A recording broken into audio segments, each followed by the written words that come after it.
la fotografía en mimo, de todas formas, tiene muchas similitudes en el sentido de que, si es con el mimo, tú estás tratando de evocar una emoción sin utilizar las palabras y utilizando el cuerpo y el lenguaje no verbal únicamente. Y realmente eso es lo que tú haces en la fotografía al final.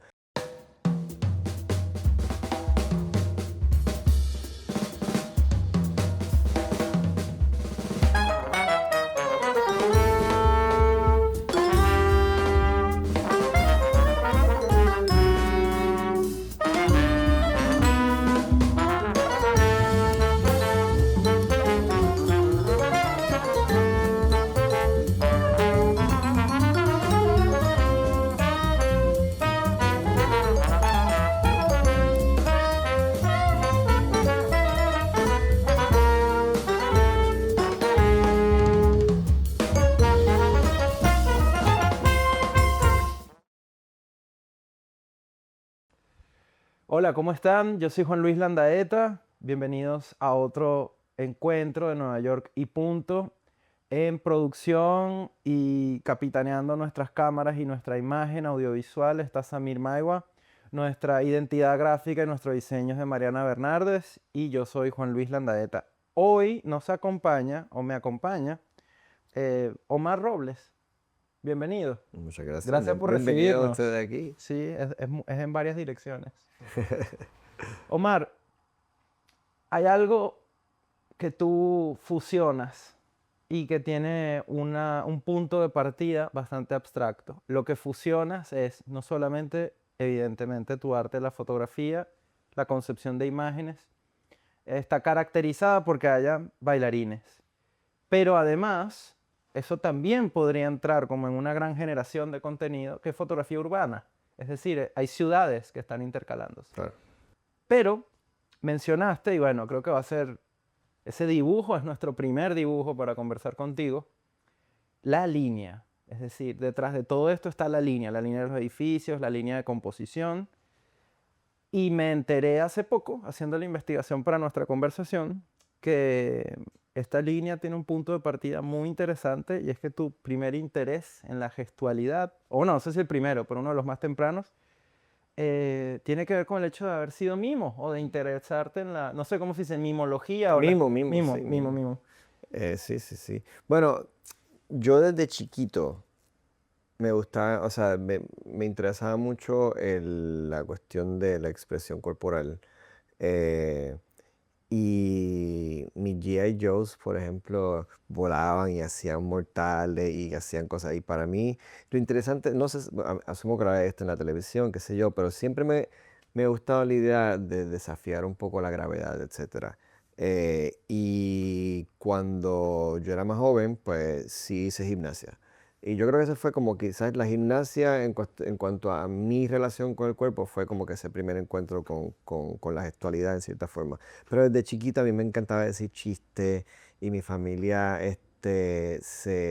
me odiaba porque yo era, o sea, yo era súper performero desde chiquito y cuando venía a visita yo era una enciclopedia de chistes, me ponía a hacerle chistes y a entretenerlo y después aprendí magia y era una cuestión de que siempre me encantaba. A mí la comunicación para mí es muy importante. Y era algo que pues, desde pequeño era importante para mí y lo buscaba. Eh, Luego el mimo lo encontré más tarde y yo creo que fue una fusión perfecta entre la gimnasia y la magia, porque realmente estás creando magia, pero con tu cuerpo, en cierta forma. Y eso fue que yo diría mi primer inclinación artística personal fue el mimo. Y fue como empecé como a los 15 14 años por ahí. ¿Y qué mimo habías visto? Marcel Marceau yo lo había visto, pero en aquel momento no lo asocié como que era Marcel Marceau, simplemente aprendí sobre él a través de mi tío que tenía una escuela, y pues aprendí un poco sobre él y pues yo creo que inclusive, te estoy hablando de los años 80 80 y tanto, cuando ya era más pequeño, creo que inclusive llegaba a ver Mom and Chance y cosas así, pero Mom and Chance que no sé si los conoce por una compañía más de máscara, que son creo que suizos. Y todas esas cosas yo las llegué a ver en algún momento, pero cuando yo empecé en mimo con los 16, 15, 16 años, realmente es un pasado que no me gusta mucho explorar o comentar, pero sí fue en la iglesia. Yo empecé a Ok. hacer mimo en la iglesia, en un ministerio de pantomima, como le decían. Pero realmente era algo ya que yo llevaba en mí y que cuando lo descubrí en ese momento, poco a poco empecé a encontrar una voz artística, que inclusive cuando entonces decidí dedicarme al mimo como tal, en ese momento fue básicamente que dije, yo no puedo hacer ambas cosas, no puedo estar en una iglesia donde me obligan en cierta forma a que todo el arte que yo exprese tiene que ser en el nombre de, sí, en servicio a la religión, cuando como ser humano yo tengo muchas cosas más que decir. Y no sabes, fue que decidí completamente dejar ese mundo eclesiástico, evangélico, y empecé a perseguir el mimo como arte. Bueno, una intriga mínima. ¿Qué hacías como mimo en la iglesia que nos puedas contar? Porque, o sea, recreaban... O sea, era muy restringido y había un poco una tradición, por así decirlo, o una costumbre de como, era básicamente canciones que ya tenían lírica y entonces era como que mimar las líricas, o sea, crear coreografías basadas en las líricas. Y pues, de nuevo, o sea, era todo muy en el servicio de la evangelización, etcétera. Eh, y bueno, o sea, no fue que fue una mala experiencia como tal, pero pues crecí de eso, pero sí te puedo decir que mis primeros giras, que puedo decir, yo viajé con esas compañías Claro. y estuvimos en Colombia, estuvimos en Curazao, en varios otros lugares en el Caribe. Y sí fue una buena experiencia en ese sentido. Pero pues, llegó un momento, como te dije, que tuve que hacer esa separación. Bueno, como Bach, digamos, como Johann Sebastian Bach empezó tu trayectoria artística en la Sí, iglesia. creo que también, No, un montón, antes era... sí, también como que Van Gogh también aparentemente quería hacer Yo lo pondría en mi LinkedIn, fui mimo en la iglesia. Año 84, 85, no sé, lo que sea, ¿no? Bueno, Bueno, me encanta, primero, que tengas tan analizadas todas esas interacciones, porque, bueno, la gimnasia también es una interacción del cuerpo con el espacio, ¿no? Y ya incluye, por ejemplo, ritmos. sí, Ritmo. Bueno, está de hecho la gimnasia rítmica como subcategoría, pero lo que uno ve cuando esos cuerpos están funcionando en el aire, retando la gravedad, como tú decías, es la interacción espacial y lo bello que es, lo espectacular que es, incluso la velocidad, ¿no? sí. ¿Cuándo empezaste a tener esa conciencia de que tu cuerpo o de que el cuerpo podía ser algo que tú pudieses calcular para construir escenas? Pues no sé, mira, es raro porque si te puedo decir, no sé, o sea, es una pregunta rara o difícil de contestar en el sentido de que hay gente que piensa que, o sea, está el talento y tú o naces con eso o lo aprendes. Yo sí te puedo decir que Marceau me decía a mí, y fue algo que yo aprecié mucho, él me decía, tú eres como yo, tú eres un mimo innato. Y yo lo entendí mucho tiempo después, y es que para mí son cosas que desde siempre hicieron sentido. Como, no sé, cosas que me explicaban, era como que así. O sea, y otras personas, otros estudiantes de la escuela como que luchaban con ciertos conceptos y para mí era como que no, es que a mí me hace sentido. Eh, y eso es lo único que te puedo decir así, como que yo, por ejemplo, prefiero estar en un escenario y hablar con un montón de gente a estar en una conversación uno a uno. Me siento mucho más cómodo, mucho más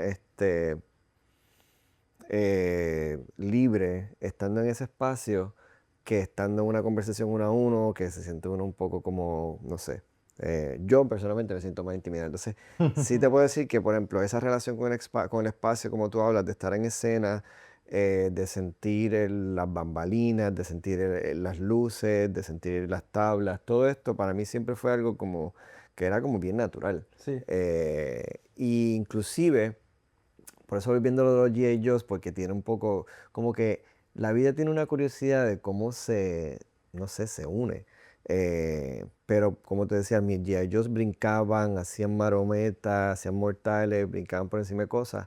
Y luego yo descubro el parkour, que nunca lo practiqué personalmente, pero sí lo empecé a fotografiar en un momento en que viví en Chicago. Y parkour es básicamente eso, es como utilizar el espacio urbano de una forma poco convencional porque estamos acostumbrados a que pues, uno se siente en una silla Claro, y le claro. hace una fila, bueno, uno hacía fila en el banco, ya no sé si se hace tanta fila en el banco, pero O si hay en bancos. nuestra época, y etcétera, ¿no? Y el parkour como que rompe con todo esos esquemas. Y en cierta forma, por ejemplo, eso fue lo mismo que yo empecé a hacer con mi serie con las bailarinas, que bueno, me estaré adelantando. Pero sí, o sea, es como que es algo que de nuevo para mí siempre hizo sentido. Para mí siempre un banco no era un banco, era algo en lo que yo quería jugar. Desde que yo era chiquito. Y eso es algo bien interesante también, que será algo que dicen medio clichoso, ¿no? Que el artista es el niño que nunca creció. Ya. Pero pues yo me considero en ese sentido porque pues para mí, o sea, sí, o sea, todavía es la hora que yo quiero jugar con las cosas que están en la calle, quiero utilizarlo como más allá de lo que todo el mundo ve como la convención de que esto es lo que hay que hacer y para mí como que no. eh, Ya te voy a preguntar cómo conociste a Marcel Marceau, porque tú lo dices con la misma naturalidad con la que explicas tu vocación artística, que en efecto lo que dices lo comparto y además lo siento y creo que las personas que te leen, que te ven y que conocen tu trabajo se dan cuenta de que para ti es como un continuo, no se siente impostado y por eso adquiere tanta lógica cuando tú puedes explicar muy rápido hacer estos hitos, ¿sabes? G.I. Joe o gimnasia, etcétera. Pero volviendo al ánimo lúdico, ahorita que dijiste eso pensé en el, no sé si has tenido ocasión de ver el circo de Calder. no. Calder, que bueno, el maestro Calder, etcétera, por años, pero cuando dio años, 30 años de su vida, con las cositas que tenía a mano empezó a hacer un circo. Mm, Entonces, un pedacito de manguera en realidad se lo sumaba a un posavasos y hacía un elefante, pero en un momento determinado ya tenía todo el circo, mm, tenía con los corchos y los alambres, así entonces tú ves a un hombre, un señor, ya maestro, etcétera, consagrado, como sea que eso se diga, y tenía, bueno, y lo filmaba, entonces hacía pequeñas películas en stop motion, mm, con un león, con el domador, con el elefante, y tú dices, bueno, era un gran artista, en realidad estaba jugando en un momento determinado y después pasaba eso al lenguaje plástico, a su obra, etcétera, pero la curiosidad y la transformación o la afectación de la materia con un fin determinado estaba ahí. sí, Porque donde uno veía un posavasos, él veía, no sé, donde los malabaristas se sí, paraban o sí, algo sí. por el estilo, ¿no? Ahora sí, ¿cómo alguien, primero, tú creciste en Puerto Rico, Sí. televisión, Marcel Marceau, Mundo Mimo, ¿dónde conoces a Marceau y cómo? Pues como te dije, Marceau, o sea, yo la primera vez que yo escuché a Marceau, sobre Marceau fue a través de mi tío, que, o sea, mi tío tenía una escuela que no te puedo decir que era Montessori, pero tenía y yo estudié ahí de la escuela elemental, tenía como que una visión bien diferente a lo que son las escuelas convencionales en Puerto Rico. No era particularmente Montessori, pero sí tenía como que mucha énfasis en el arte. Ok. Y, por ejemplo, a nosotros teníamos que leer un libro por la mañana, o sea, en el salón hogar, la hora antes de que empezara las clases, y después al mediodía, que había otra media hora de salón hogar, las maestras nos leían un libro. Entonces, por ejemplo, a mí me leyeron la Ilíada y otras cosas así en la escuela elemental. Y yo leí varios libros, no me acuerdo cuál era en esa época, pero leí varios en ese momento. Eh, y pues sí nos llevaban a ver obras de teatro y ballets, o sea, de vez en cuando en el año. Y tengo la vaga memoria de haber ido a ver a Marcel Marceau en ese momento. Luego yo recuerdo que también lo vi como en el En vivo. 98 en Puerto Rico, en Bellas Artes, sí, en vivo. Y luego recuerdo haberlo visto en el 98. Luego, cuando ya entré en la iglesia, que estuve en la compañía, que se que cuando entonces yo empiezo a explorar el mimo como tal, profesionalmente, me fui a Ohio a hacer unos talleres y uno de los maestros de Ohio había también cogido unos talleres con Marceau. Este, y nada, ahí fue como que regreso a Puerto Rico y decido que quiero hacer esto realmente. Y entonces ahí yo estaba estudiando, ya había empezado una carrera en la Universidad de Sagrado Corazón, decidí dejar esa carrera y entonces aventurarme y ir a la escuela de Marcel Marceau. Y me vine a Nueva York unos meses a prepararme porque había que audicionar a la escuela y me aceptaron para hacer la audición, fui allá y me aceptaron en la escuela. Y entonces, ¿La pues, escuela era aquí o en París? en París. ¿Y aprendiste francés? Aprendí francés allá. Ok, ya, listo. Bueno, que es curioso tener que aprender un idioma para aprender a ser mimo, ¿no? Pero Sí. bueno, son dos operaciones, tienes Sí. que aprender a No, pero lo suprimir, ¿no? interesante, no, lo interesante es que, por ejemplo, en la escuela antes sí daban clases de francés porque la escuela es subvencionada por el gobierno. Y la escuela, antes de que yo llegara, parte del currículo, pues había unas clases de francés para extranjeros. Pero cuando yo llegué, habían cortado la subvención bastante y ya no estaban ofreciendo los cursos de lenguaje. Pero lo interesante era que, como era una escuela práctica, no teórica, pues el profesor decía levantar la pierna izquierda y pues yo veía a todo el mundo con la pierna izquierda, pues entonces ya yo sé que eso es Claro. lo que entiende. Además de que pues tuve una novia en esa época que era belga y entonces hablaba francés y como que esa es la forma más rápida de tú aprender un Claro, lenguaje. por supuesto. Este, y pues aprendí, o sea, además de que, vuelvo y te digo, yo, la comunicación es algo que bien, como que me apasiona. Entonces, los lenguajes también, y yo ya he aprendido varios lenguajes en mi vida, y es por eso, porque es algo que me apasiona. Entonces, como que ya a los 3 meses ya yo me estaba defendiendo y a los 6 meses ya yo estaba hablando fluido, o sea, eh, fluido. Ya eras mimo Eh, fluido. ya era francés mismo fluido, sí. ¿Cuánto tiempo estuviste en total en Francia? En Francia estuve 2 años en la escuela y luego entonces de ahí me mudé a Polonia. Y entonces estuve en una compañía en Polonia y estuve trabajando 2 años en Polonia. ¿Esa primera parada en Nueva York para audicionar fue tu bienvenida a la ciudad o ya habías venido antes en alguna ocasión? Me río por una experiencia que hubo antes de eso. No fue mi bien, o sea, fue la primera vez que vine a vivir en la ciudad, que me vine a vivir con Huáscar, con mi hermano. Estábamos viviendo en un estudio en Brooklyn, una experiencia muy interesante, porque Huáscar y yo, pues obviamente crecimos juntos, pero tenemos una diferencia de edad bastante grande.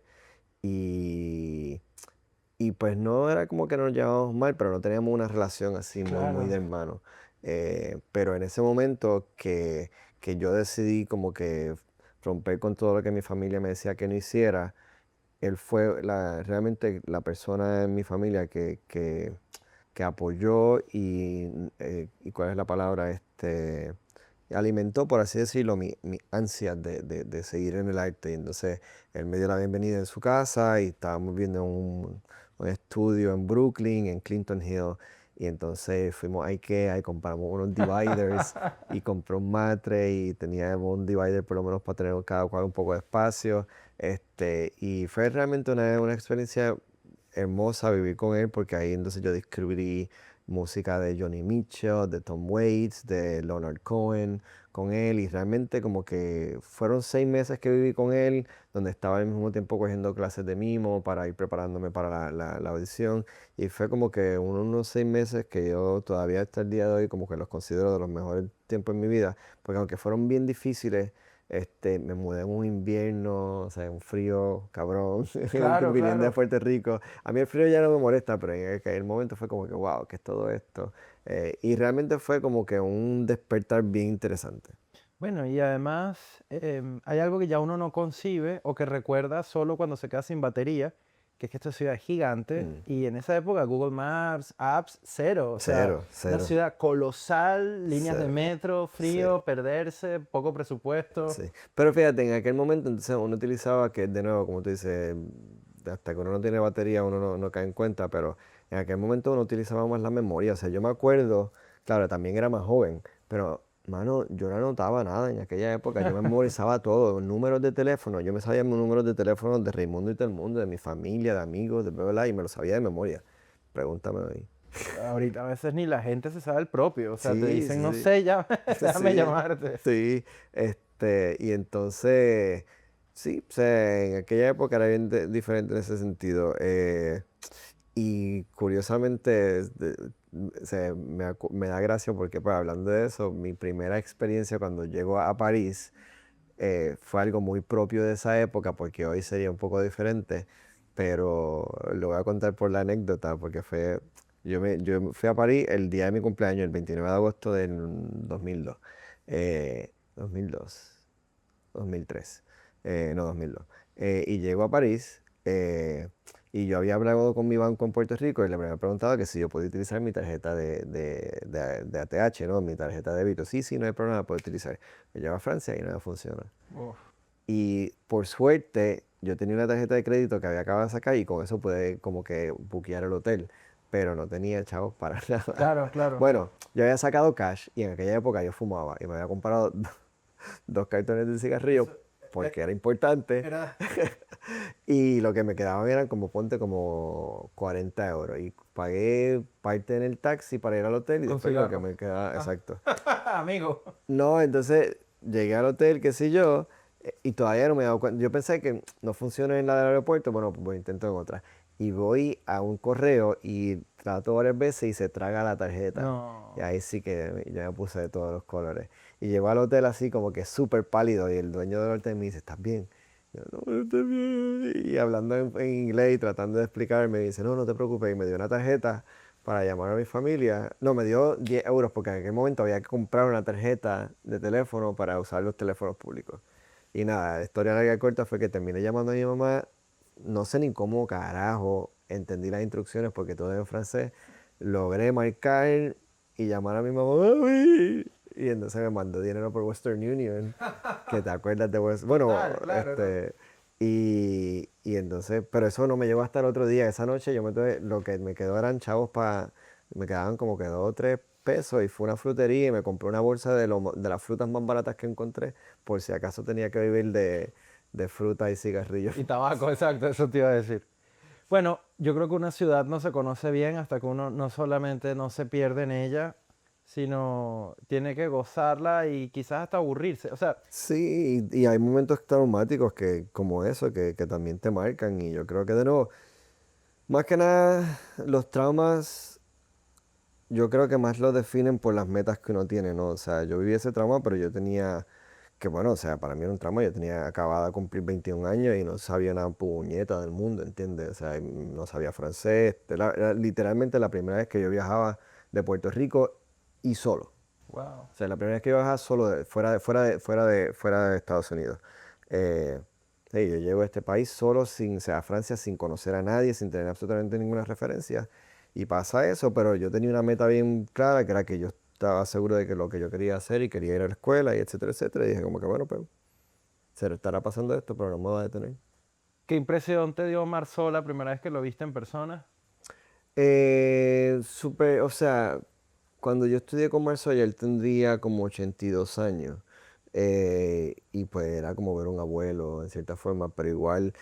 Y obviamente también como que el contraste bien grande, porque en aquel momento yo siempre lo había visto en escena, que él tenía el pelo negro, la cara blanca, obviamente pintada. En escena él parece un gigante, o sea, él parecía un gigante en escena y de momento lo ves en persona, él era chaparrita así, más o menos como yo, con el pelo gris.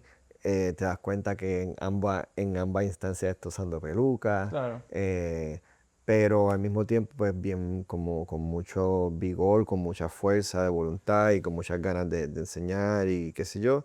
Y una persona que hablaba mucho, el que él mismo le decía, no, no, no hay que hacer un mismo hablar porque no se va a callar. Y Qué entonces sí, bueno él eso. hablaba muchísimo, pero compartía mucho de experiencia, pues al final como un abuelo, ¿no? O sea, compartiendo un poco de toda su experiencia, de toda su vida y yo me lo viví súper bien, porque realmente fue como, sí, estar aprendiendo con una leyenda realmente, que yo creo que hoy en día no sé si tendríamos acceso a ese tipo de...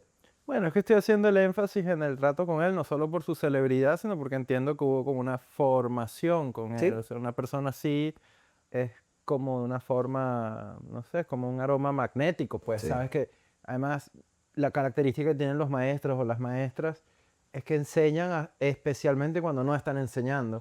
O sea, la gesticulación, la articulación verbal, sus formas de sí, explicarse siempre son tan bellas que por eso te forman, pues quedan contigo, ¿no? Tu forma de aproximarte a las cosas. sí. Hablando de formación, creo que la pregunta es necia, pero tú nunca pensaste hacer otra cosa. O sea, en Nunca esta pensé otra época cosa. nunca hubo un momento de, bueno, ¿y qué tal si me meto en la escuela de medicina? No, eso no. No, no, no. Yo realmente siempre quise, o sea, quería hacer esto únicamente.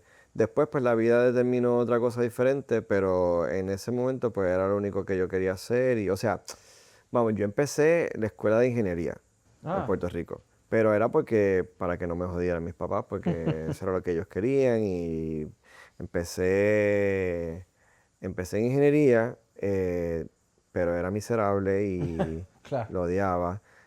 Y entonces hice un año de ingeniería, luego entonces me cambié como que porque era arte, pero todavía era como que arte, pero comercial, y me cambié a diseño gráfico, pero también como que no me lo disfrutaba para nada, y ahí fue que al año de eso dije, no, no puedo seguir en esto, y ahí fue que decidí, pero realmente yo sabía que era lo que yo quería desde el principio. Bueno, estamos hablando de todo este periodo de formación, de la influencia, pero hay un objeto o un personaje que todavía no ha entrado en esta conversación. Ahí veo una de contrabando, una de las tantas que tendrás, que es la cámara fotográfica. Cuando llega, bueno, las cámaras como objeto, que además hay una interacción ahí que después muta, pero no me quiero adelantar. Pero la fotografía, ¿cuándo llega la fotografía a ti o cuándo te empiezas a reconocer como un potente y potencial fotógrafo? Pues mira, como Huáscar, mi hermano, tuvo mucho que ver en ese proceso. Para resumir un poco, a mí siempre me gusta la fotografía visualmente, el lenguaje visual, y desde que era chiquito me ponía a ver revistas y lo que veía eran las fotos, etcétera.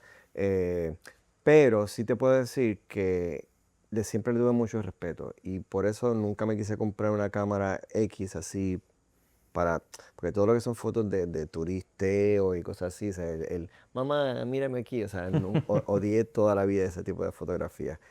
Pero sí sabía que tenía una función, y de hecho, interesantemente, como que yo hasta en algún momento me dije, yo no me quiero comprar nunca una cámara hasta que yo no sepa cómo utilizarla, porque entendía que era un lenguaje bien específico y que creativamente tendría más posibilidades si supiese lo que estaba haciendo, ¿no?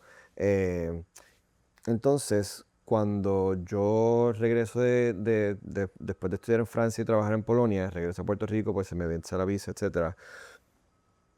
Ahí mi familia empezó a joder, y la novia que tenía en Puerto Rico en ese momento, a que volviera a la universidad, que estudiara una carrera de verdad. Ah, Entonces, pues yo dije, bueno, pues para que verifiqué, y lo que me quedaba era como un año de terminar la carrera de diseño gráfico, y regresé a la universidad, y ahí cogí una clase de fotografía. pensé que me ibas a decir Eh, que habías terminado ingeniería. No, no, no, no, no, no, no. Porque de nuevo, pues dije, bueno, pues sí, realmente pues algo creativo, además de que lo que me quedaba era un año, y dije, bueno, si es cuestión de tener un diploma, me quedo un año con este y lo termino rápido. Eh, entonces, y ahí tuve que coger una clase de fotografía, que era realmente una clase de fotografía, como que se llamaba la función de la fotografía en los medios, era más una clase de fotografía teórica, pero el profesor sí nos enseñó a manejar la cámara, y a él le empezó a gustar mucho mi trabajo, y me empezó a como que ¿cómo se dice? Pues como a impulsar, ¿no? A exhortarme a que cogiera más en serio la fotografía. Inclusive me ofreció escribirme ponerme para un internship en National Geographic. Pero como yo estaba más sentado en el mismo, le dije que no, que quería, pues, que yo estaba haciendo esto por la clase. Pero ahí Huáscar también vio mi trabajo, y como Huáscar también había estudiado fotografía y fotoperiodismo y qué sé yo, y como que le empezó a interesar mucho mi trabajo, y me exhortó a que solicitara en el periódico en que le estaba trabajando en aquel momento, y ellos vieron mi trabajo, les gustó, y empecé a trabajar freelance con ellos. Y realmente para mí era como que algo para hacer dinero on the side, pero como que me empezó a gustar y me empezó a apasionar, y me empecé a identificar mucho con el lenguaje. Porque si tú lo ves, para mí, la fotografía en mimo de todas formas tiene muchas similitudes, en el sentido de que con el mimo tú estás tratando de evocar una emoción sin utilizar las palabras, y utilizando el cuerpo y el lenguaje no verbal únicamente. Y realmente eso es lo que tú haces en la fotografía al final. Sobre todo en el tipo de fotografía que a mí me gusta, que es la fotografía humanística. Sí. Entonces, estoy evocando una emoción, pero realmente concentrándome específicamente en el lenguaje no verbal de la gente. Y ese es como dice, cuando estoy trabajando lo que se llama el street photography, ¿no? Eso es lo que yo estoy buscando, lo que le llaman ese momento decisivo. Es ese momento en que realmente el lenguaje corporal es bien claro y bien narrativo de lo que está pasando. Y creo que de hecho el haber estudiado mimo me ayuda mucho a informar y a trabajar el street photography, porque entonces yo estoy bien pendiente del lenguaje corporal de la gente en la calle. Y como que, como el Chavo del Ocho, o sea, tengo, bueno, como el Chavo, no, el Chapulín Colorado, con las antenitas de vinil detectando la presencia de... ¿Te, te dio un poco de miedo cuando empezaste a ver que lo de la fotografía estaba funcionando? ¿Sentiste que era mutar o mudar la piel? Eh, excelente pregunta. Creo que en algún momento sí, pero no. O sea, yo le empecé a hacer ambas cosas. Pero sí te puedo decir que me dio miedo y me dio coraje también porque era como que, puñeta, yo no quería hacer otra cosa y ahora estoy encontrando algo que me está gustando. Y que realmente por eso era que yo no quería regresar a la universidad a estudiar otra cosa, porque sabía que en el momento en que, o sea, mi atención se iba a esto, y digo esto con mucha humildad, pero la realidad es que yo, como mi sobrina, por ejemplo, mi sobrina es una persona eh, que ella puede hacer lo que quiera. O sea, ella de pronto le dio con que quería dibujar y ella misma se autoenseñó viendo videos de YouTube y empezó a dibujar unas cosas brutales.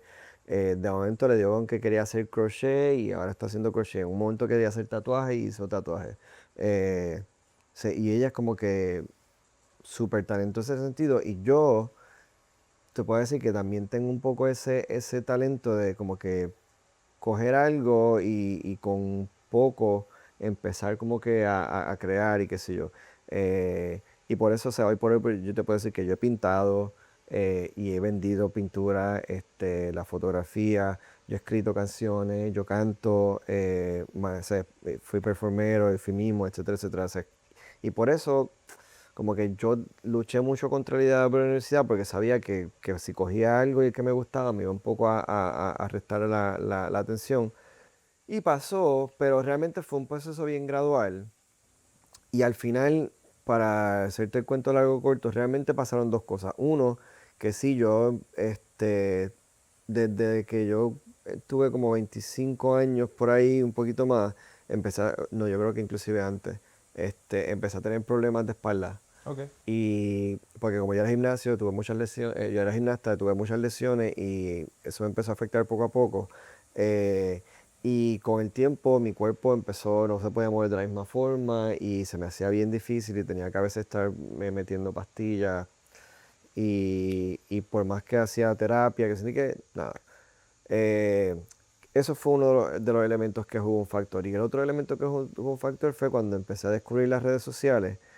Yo primero empecé un blog de fotografía y luego entré en Instagram y qué sé yo. Y empecé a descubrir que yo podía desarrollar y crear una audiencia. Porque al fin y al cabo, si te soy honesto, o sea, el medio yo creo que no es tan importante como es la voz.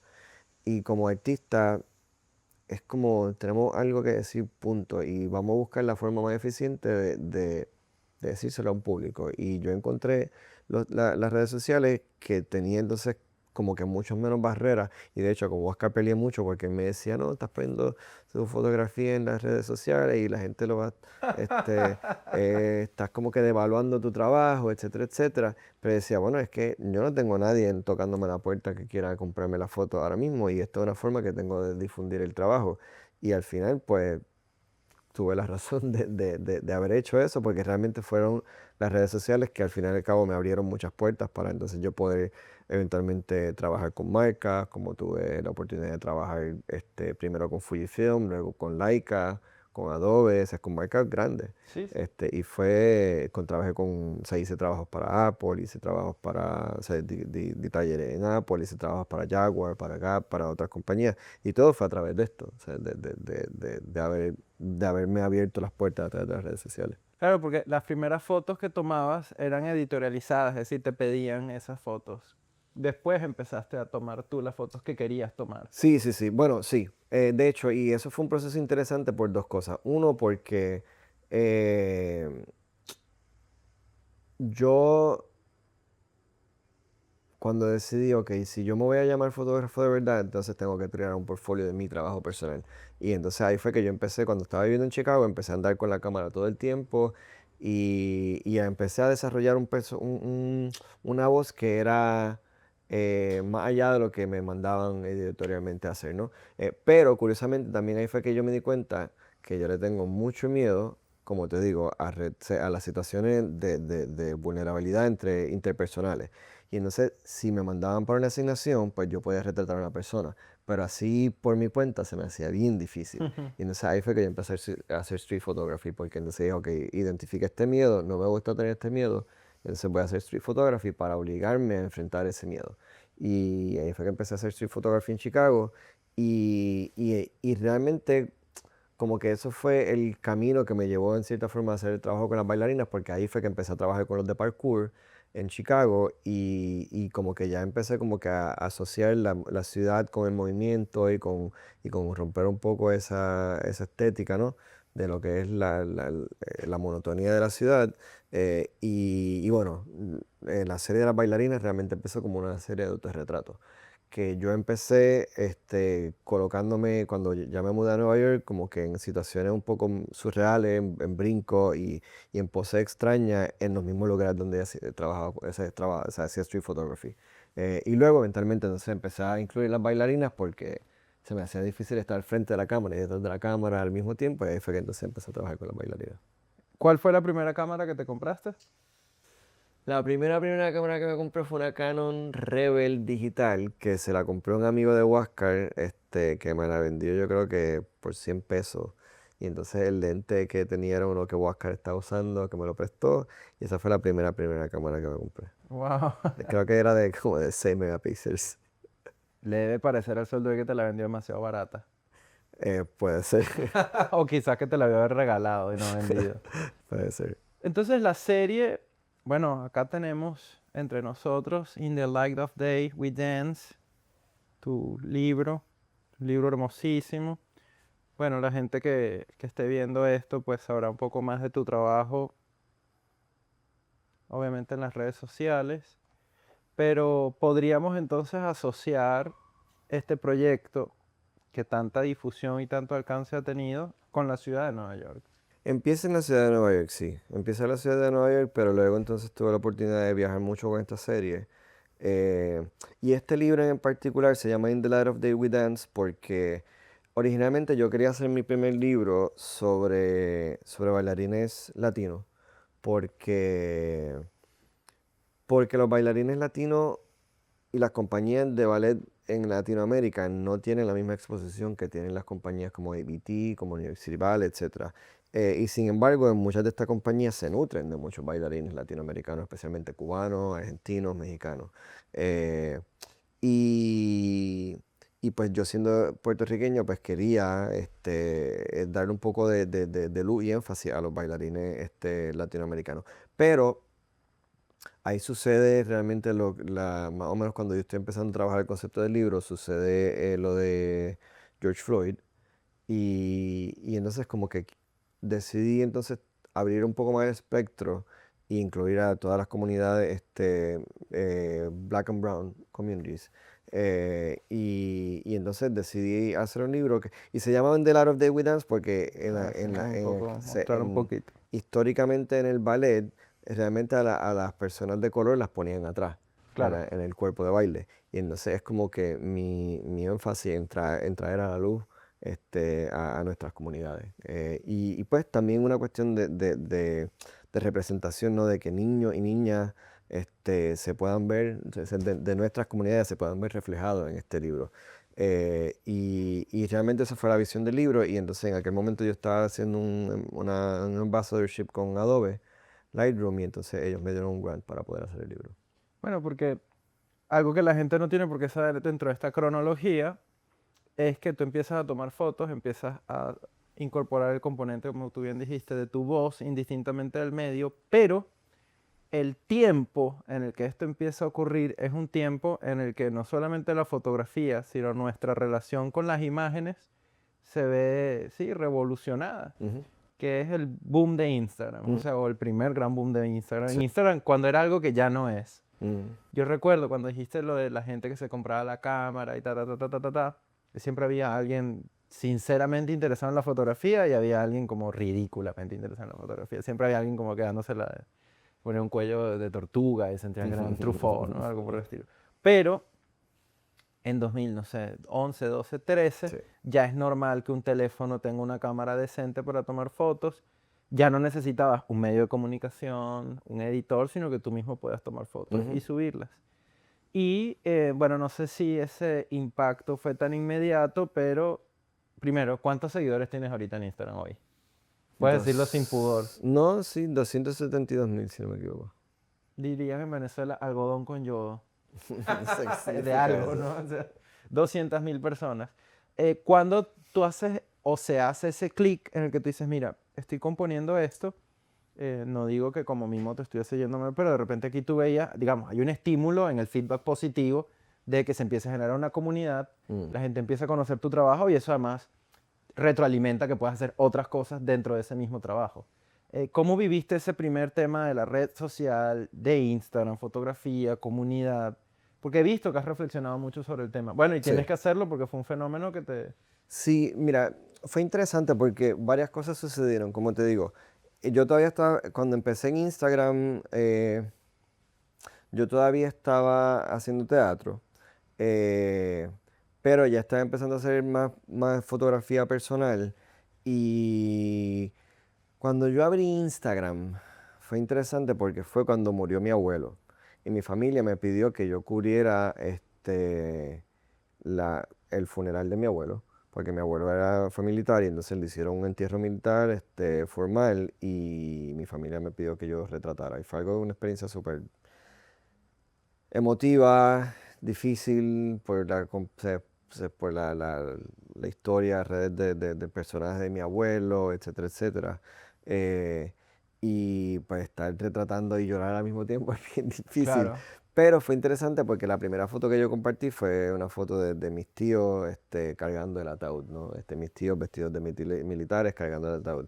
Y para mí fue interesante porque es como que la primera vez que yo recibo retroalimentación automática de gente como que, wow, hay una conexión aquí, o sea, estoy compartiendo algo y gente lo está recibiendo ahora. Y es como, o sea, como el aplauso que tú recibes en escena, pero es en vivo y es continuo. Y obviamente si sabemos que todo esto es una producción de dopamina, etcétera, etcétera, y que nos tienen bien manipulados, pero al mismo tiempo se crea como que esa retroalimentación automática que cuando volvemos al tema de la comunicación es como que, wow, no estoy hablando al vacío, Claro. que es lo interesante, ¿no?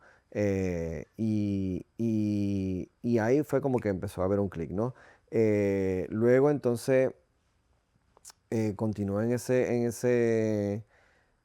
en esa trayectoria y otra cosa que fue como que un poco digamos, un catalizador en cuando estaba viviendo en Chicago fue el aspecto de la comunidad, porque entonces ahí sí empezó a salir de lo que era simplemente compartir fotos en línea y empecé a encontrar como que gente dentro de la ciudad de Chicago que eran también aficionados a la fotografía, no eran necesariamente profesionales, pero interesantemente, como era algo tan nuevo y era un lenguaje que muchas personas estaban descubriendo por primera vez, tanto gente amateur como fotógrafos de carrera profesionales que llevaban, ya ahí yo te puedo decir que yo conocía varios fotógrafos súper galardonados, gente súper interesante, pero que este concepto de compartir Sí, trabajo sí. personal era algo bien nuevo para ellos también, pues era como que meter todas estas personas de todos estos backgrounds y están ahí como, era como ¿cómo se llama? Homogenizar un poco la jerarquía y de momento todos éramos iguales, estábamos todos compartiendo en el mismo plano y nos reuníamos y ahí yo te puedo decir que conocí gente súper interesante como Scott Strasanti, que es un fotógrafo que ha cubierto yo no sé cuántos Super Bowls y yo no sé cuántos Juegos Olímpicos y un montón de cosas, y como con tipos super down to earth y que curiosamente tenía acceso a todas las cámaras del mundo porque retrataba para Chicago Tribune, pero su trabajo personal lo hacía con el iPhone. Wow. Y la fotografía de street que lo hacía todo con el iPhone. Y entonces conocí a él, conocí a varios otros fotógrafos de ese calibre. Y ese aspecto de comunidad fue algo que también como que me atrajo mucho a ese mundo. Y Nueva York como protagonista para todo esto, ¿tú sientes que ha sido como una cámara predilecta? Es decir, ¿te sientes más cómodo improvisando sobre el espacio de Nueva York con los bailarines y las bailarinas? ¿O sientes que ya eso se puede trasladar a cualquier ciudad del mundo? Ya lo he logrado trasladar a cualquier ciudad del mundo. Lo que pasa es que Nueva York obviamente Tiene algo que tienen muy pocas ciudades, que es que, o sea, Nueva York es como que tan pictórico y tan fotogénico en cualquier esquina que uno se pare. Pero también yo creo que es también como que la referencia que ya tenemos de Nueva York, ¿no? Pero mm, no sé si algo energético, no sé si algo simplemente visual o con una combinación de ambas cosas. Pero pues Nueva York tiene ese de esto. Yo, por otro lado, por ejemplo, soy de la escuela por ejemplo, yo cuando salgo a hacer fotos de calle, ya sea o inclusive con las bailarinas, es bien raro que yo haga scouting. O sea, me tiro a la calle y encuentro algo siempre. Eh, y lo he logrado como que traducir en otras partes del mundo. Y no te digo que particularmente se me haga un problema. Quizás, por ejemplo, si te soy honesto, hay lugares que donde sean menos peatonales es un poquito más difícil porque, porque sí, o sea, Nueva York, Ciudad de México y otras ciudades grandes, París, Londres, etcétera, como hay mucho acceso peatonal, pues es más fácil trabajar así que, por ejemplo, en Puerto Rico, un lugar que a veces se me hace difícil porque no hay mucho acceso peatonal. Entonces, en la área sí hay unos centros, como unos cascos urbanos, como en Río Piedra, en Cagua, en lo que lo que era antes, que ya no se acostumbra, pero lo que antes era como lo que mi abuela le decía el pueblo, ¿no? O sea, que Ujú. era donde estaba la plaza del mercado, etcétera. Pues ahí sí, pero aparte de eso, pues lo que queda en Puerto Rico son muchos centro comercial que Sí.